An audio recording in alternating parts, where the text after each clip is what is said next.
Well, say my patient's done with whatever she needed. She no longer needs her IV line, okay? So what we're gonna do is we're gonna take this IV out. Or maybe my line's clotted and I can't get it to work, run. So I'm going to unwrap this, because see this big blood clot there? Maybe that's why my IV isn't running. So maybe I need to actually change this whole extension set, or maybe I need to take my dog out to go potty, something like that. Which, as assistants, you guys will be taking patients out that are hospitalized, that are sick. So you may have to take this off to go take them outside. Yes, Autumn? Don't we usually cap the line to take them outside? Yes, that's what I'm going to show you how to do. So I just want to show this all. So there's two things that you can do. You can cap, if I want to leave the IV patent. Do you guys know what that word patent means? There. Patent means like still working, in place. So if I want to leave my IV line patent, and my patient's maybe just going outside to go potty and coming back in, we can just cap off my line, like so. Unhook here.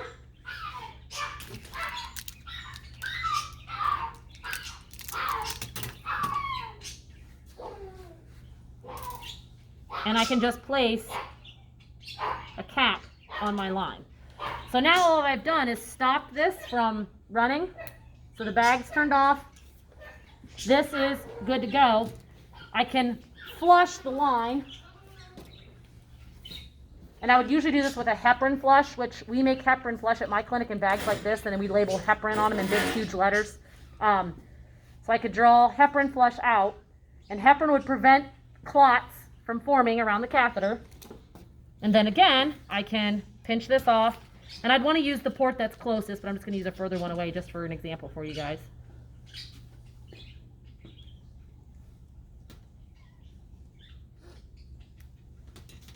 So this is pinched off up here. And I can flush that line. So you guys see that? Mm-hmm. There's a little air bubble, but that wouldn't hurt her. A lot of air is bad. A little bit of air is not going to hurt her. So I can flush that. And then I'm ready. She's ready to go for a walk. So to go for a walk, we'd wind this all up like so. Wrap it up so that she's not stepping on it, and take her outside to go potty. When I come back in and I'm ready to connect her back up, I'm going to attach this back to this. But before I do that, I want to make sure that I alcohol off my connectors to keep it clean. I'm going to connect this together, unpinch, unpinch, unpinch, and reset my drip rate. So, there it's going again.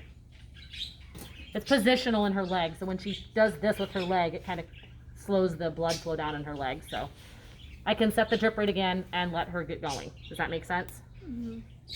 Now, if I'm taking this out. Kelly has a question. Yes. Where you had to take the air out of it the first time, does the air not, like when you take it apart like that, is it just? There's no air in it because there's fluid in here. Okay. And fluid in here because I clamped it off. Okay. If there were air in this line, the admin line, I would actually have to draw back the air into a syringe and draw blood into it and then flush it with like fluid. Yeah. Does that make sense? Mm-hmm. But there should not be air in if you do it correctly. If you pinch everything off, there should be no air in it. Okay. Does that make sense? Yeah. Okay, so to take this out, I would always use bandage scissors. Why wouldn't we use regular scissors? Because it could cut the patient. Yeah, I can cut the patient. So that's why we have these special little bandage scissors. So I'm just going to take that off, cut that out. I'm going to pull this out, and I'm going to put a bandage on here, just like a little Band-Aid. I just cut some of this, I swear. We just cut me a little piece off of that. Yeah. Just right there where the hole is fine. So I'm just using the same wrap that her IV was wrapped with, which if it's not gross, you can do that. And I'm just going to wrap that up, and then this can come off in about an hour. Just like if you had blood drawn, they tell you can take that Band-Aid off in an hour. It's the same thing. So now she's good to go. So you, as a assistant, can remove an IV. So to remove an IV, that's all you got to do is unwrap it, take it off, pull it out, put a little Band-Aid on, and now she's good to go home. Pretty stuff.